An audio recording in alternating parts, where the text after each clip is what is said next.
Hello and welcome back. And we're on to volume 3 of the difficult GCSE questions. I've again tried to pick different topics here, so we're not just doing similar questions again and again, although I'm very aware there's a couple of topics that people really don't like, vectors being one. So I'm actually going to put together, indeed I've found 5 difficult vectors questions. So that one's coming soon.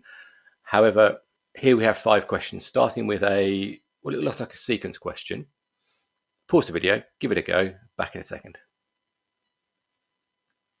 All right, so how do we do? Now, as with all of these questions, this is question 23. I think it's the last question on this paper, so it's either the last or the last but one. So it's designed to be quite difficult. I always tend to go through and just make sure I've got the key points just so I don't start going off in the wrong direction. So firstly, of note, it tells me that n is greater than 5. That could be very relevant. It could mean I'm excluding solutions, but I'm noting that right now because it may factor into the question later. Then it says, when arranged in order of size, starting with the largest number, the sizes of the interior angles of the polygon. So this is an interior angles question. Again, important we get that because that's a different formula to when you're dealing with exterior angles. Just to state the obvious, these angles are different, so it's not a regular polygon. And then it tells you specifically it's an arithmetic sequence. So although you can look at the sequence and you can work out the difference, the fact it tells you means that you can therefore start using what you know about arithmetic sequences. And then it says the first 5 terms of these sequence are, and so I'm going to work out the difference. And I'm also going to note there is a limit. It can't be the case I can have a negative angle, so therefore there must be a limit to the number of terms. And then it says find the value of n. Notably, as I always say, it says something here which is really important. It says show clear algebraic working. That's important because you will get marks for showing various bits. If you just happen to know the answer and you wrote the answer down, 0 marks. So make sure you've got that working as well. All right, let's have a go at this question. Now, the way I'm going to do it, I'm going to do it 2 different ways, but the way I'm going to do it, or the way that I would have done this, is I would actually look at exterior angles. Now, I will say, in this particular case, both my ways are pretty similar, but I thought this might be quicker. This is the way I chose to go. So I would notice if the interior angle is 177, the exterior angle is 180 minus that, which is 3, 175, 180 from that is 5, etc., etc. The reason I've done that is twofold. One, because it's increasing. That makes it slightly easier. And the second thing is the thing I do know about exterior angles is I know irrelevant of whether it's regular or not regular, the sum of all exterior angles is 360. So that means I can go back to the one of few things I know about series, which is I know the sum of an arithmetic series is n over 2 times 2a plus n minus 1d. And here I know my a, again, I'm looking at the exterior angles sequence. My a is 3. My n I don't know, and my d is 2. So I can set up an equation. So I've got n over 2, etc., as you can see on the screen.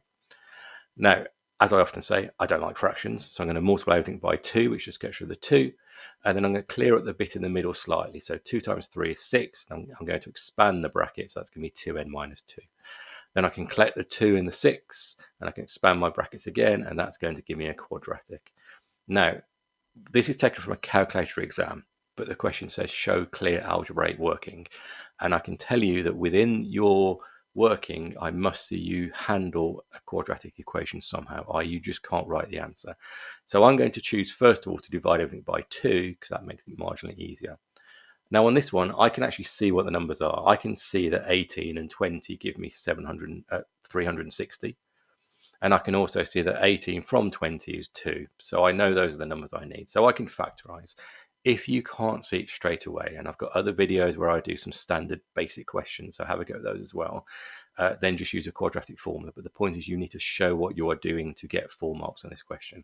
Now, if n plus 20 is equal to 0, that means n is minus 20. If n minus 18 is equal to 0, that means n is either equal to minus 20 or 18.